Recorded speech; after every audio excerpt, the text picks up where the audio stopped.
Me gustaría compartir mi historia, pues siento que si no lo hago, enloqueceré. Todo empezó cuando yo era niño, vivía con mis papás en una casa relativamente grande, cerca de la Basílica de Guadalupe, en la que nos sobraban algunas habitaciones. Esta casa era propiedad de mi abuelo, por parte de mi madre, quien al morir se la heredó a mi mamá. En su lecho de muerte, mi abuelo imploró a mi madre que velara por todos sus hermanos, así, digamos que una cláusula para que heredara la casa sería que cada vez que uno de sus hermanos requiriera quedarse en ella lo hiciera sin problemas. Dado el carácter amable y generoso de mi madre, no tuvo problemas con ello. Aunque ninguno de sus numerosos hermanos tuvo necesidad alguna de alojarse en nuestra casa hasta que llegó ella. Era la hermana mayor de la familia, se llamaba Emilia. Ninguno de los demás quiso ayudarla, pues hasta hace poco comenzó a desarrollar demencia senil, nunca se casó y por tal motivo fue a dar en un asilo de ancianos. Sin embargo, ya no era posible cuidarla ahí debido a que el dinero que ahorró en juventud y con el que pagaba su estancia se había terminado, así que por el carácter de mi madre y la promesa que le hizo a mi abuelo, admitió a mi tía en su casa para cuidarla. Debido a que estaba en un asilo y por su condición, pocas veces la habíamos oído mencionar, incluso era la primera vez que yo la veía. Su rostro ya estaba muy arrugado, tenía solo unos mechones de cabello, espalda encorvada y mirada algo perdida, aunque tenía restos de lo que era un semblante severo.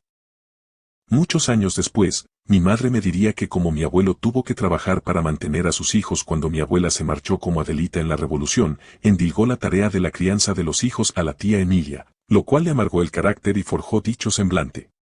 Cuando mi madre le dio la bienvenida, la tía Emilia simplemente emitió un gruñido corto, y miró a mi madre casi como si quisiera ordenarle algo.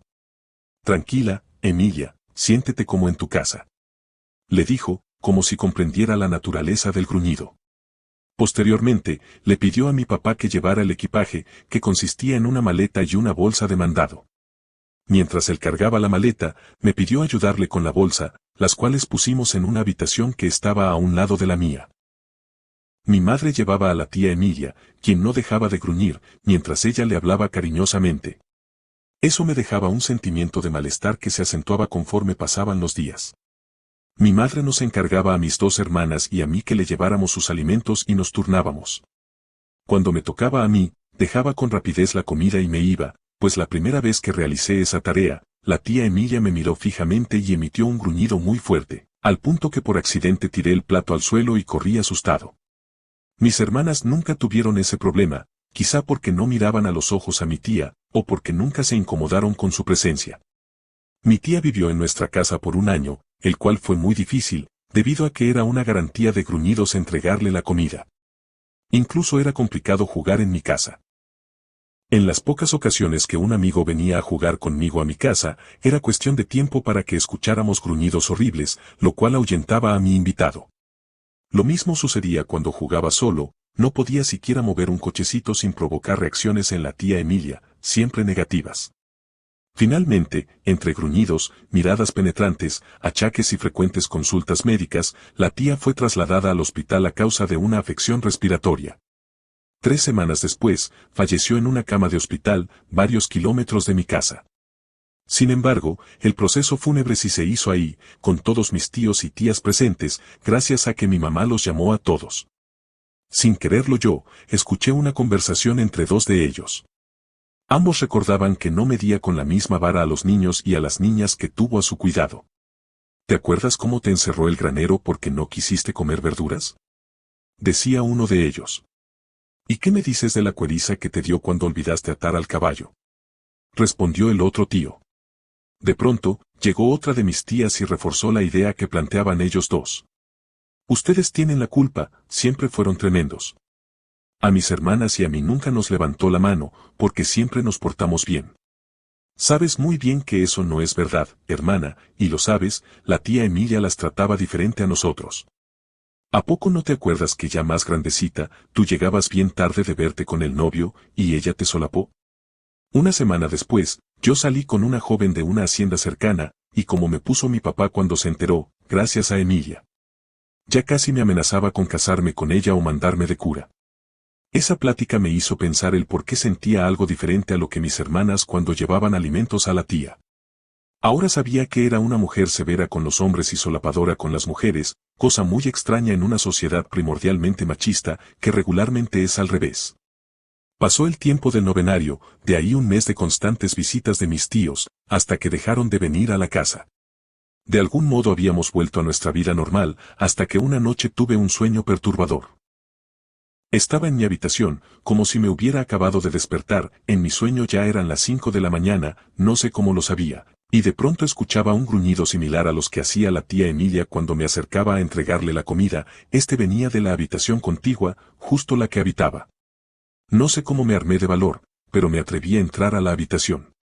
Esta se encontraba oscura, de algún modo pude ver la cama vacía, una mesita con una pequeña bandeja, tal y como se encontraba antes de que tuvieran que llevarla al hospital para nunca volver.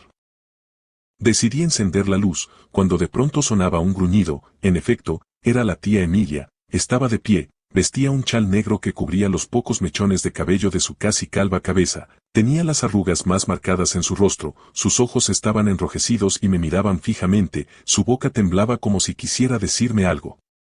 Sin embargo, solo pudo emitir un gruñido, el cual sonaba mucho más perturbador que cuando estaba viva, más sepulcral, por así decirlo. Esto provocó que saliera del cuarto. Para entrar al mío, me metí a mi cama y me envolví en las cobijas. De pronto escuché de nuevo el gruñido, y vi con total nitidez el horrible rostro de la tía Emilia como si estuviera rodeado de un halo luminoso y atravesaba mis cobijas. Mientras seguía gruñendo, se acercaba cada vez más, y más, y más. Hasta que desperté. Estaba bañado en sudor en mi habitación, a oscuras. Decidí levantarme y encender la luz de mi cuarto, con la respiración acelerada. Temía que mi sueño fuera real, por lo que me asomé al pasillo y vi la puerta en donde se quedaba la tía Emilia. Nada, esa madrugada me quedé despierto, incluso pude contemplar el amanecer por primera vez, que si no fuera por el miedo que sentí en toda la noche lo habría apreciado mejor. A la salida del sol, mi madre me llamó a desayunar en el umbral de mi puerta. Ahí fue que me vio alterado, a lo que me preguntó qué me había sucedido. Mamá, soñé con la tía Emilia, me estaba persiguiendo desde la que era su habitación. Le dije. Me miró extrañada. Me dijo que quizás había cenado demasiado cereal la noche anterior, por lo que no le dio mucha importancia al asunto. A partir de ese día, mi madre empezó a cambiar, su carácter amable era el mismo con mis dos hermanas, sin embargo, conmigo se hizo muy cortante. Durante los siguientes meses, tuve con mayor frecuencia ese sueño, hasta que un día apareció una extraña mancha que estaba en la pared que era la contraria a la de la habitación de la tía. Con el tiempo pude notar que tomaba la forma de una persona, hasta que en el transcurso de un año, se veía tal y como se vería mi tía con su chal en la cabeza. En definitiva me negué a volver a dormir en esa habitación, así que le imploré a mis padres que cambiara de cuarto. Al fin teníamos de sobra otros 3 más. Mi madre minimizó mis súplicas, sin embargo, cosa extraña, mi papá y mis hermanas intercedieron por mí, con lo que a mi madre no le quedó otra opción más que acceder a mi petición. Poco después mi padre me dijo que yo no era el único afectado por los cambios de conducta de mi madre, sino también a él no le hablaba como siempre. Mis hermanas me dijeron que fue mi padre quien les hizo ver el cambio de actitud de mi madre, pues esa misma semana a ellas les hizo un guisado que les gustaba mucho, mientras que nosotros nos tuvimos que conformar con las obras del día anterior. Una vez que terminamos la mudanza, a mi padre se le ocurrió de la nada dar un paseo para despejarnos de la atmósfera lúgubre y melancólica de la casa, lo cual alegres, aceptamos todos, menos mi madre, quien puso de pretexto que debía quedarse a limpiar. Más a fuerza que voluntariamente, llevamos a mi madre al exterior, y sucedió que comenzó a sonreír de una manera que no habíamos visto. Fue entonces que mi padre se excusó con nosotros y se fue corriendo dirección a la basílica. Al cabo de unos minutos regresó con una botellita de vidrio en la mano, sin embargo, se tropezó y el contenido de ésta salió disparado hacia mamá, quien terminó empapada. Ahora tendré que cambiarme, gracias, amor. Dijo sarcásticamente mi madre. Claro, te acompaño, respondió mi padre. Niños, acompáñenos adentro. Confundidos, obedecimos. Una vez adentro, notamos que mi mamá no dejaba de sonreír e incluso nos ofreció preparar para la cena algo que a todos nos gustara. Fue entonces que mi padre nos dijo que el día que yo tuve la pesadilla, mamá había comenzado a tratarlo de una forma despectiva. Inclusive en una ocasión le comenzó a gruñir, como lo hacía la tía Emilia. Preocupado, fue a la basílica a buscar ayuda. El cura que escuchó lo que nos sucedió aconsejó sacar a mamá de la casa, pues ésta se encontraba llena de la presencia de la tía Emilia, y su alma estaba dispuesta a invadir a la huésped más cercana. En cuanto lográramos sacarla, debía de rociar con agua bendita a mi madre. Si volvía a ser como antes, al día siguiente deberíamos de bendecir la casa y pedir por el eterno descanso de la difunta. Fue lo que hicimos al día siguiente, y al terminar, solo por curiosidad fui a la que era mi habitación, la mancha había desaparecido. Con eso supe que la pesadilla había terminado. Años después, me mudé de la casa de mis padres, me casé y tuve un trabajo estable. Lo mismo hicieron mis hermanas, incluso una de ellas ya es madre de un hermoso niño. A veces llamo a mi padre, ya que enviudó hace poco y se quedó en la casa de mi abuelo. Le llamo para saber si no ha tenido problemas para dormir, y hasta hace una semana me dijo que no.